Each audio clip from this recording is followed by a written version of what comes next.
The capital expenditures budget is one of the easier budgets to prepare. Recall, the capital expenditures are the outflows to construct capital projects like property, plant, and equipment.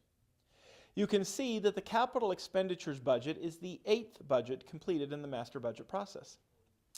A common format for this budget is to list the capital projects and when the expected cash expenditures will happen. So let's look at how to do this in Excel. Notice the column letters and the row numbers. We will reference these as we build this budget in Excel. Here you can see I just entered the assumed amounts into some random quarter.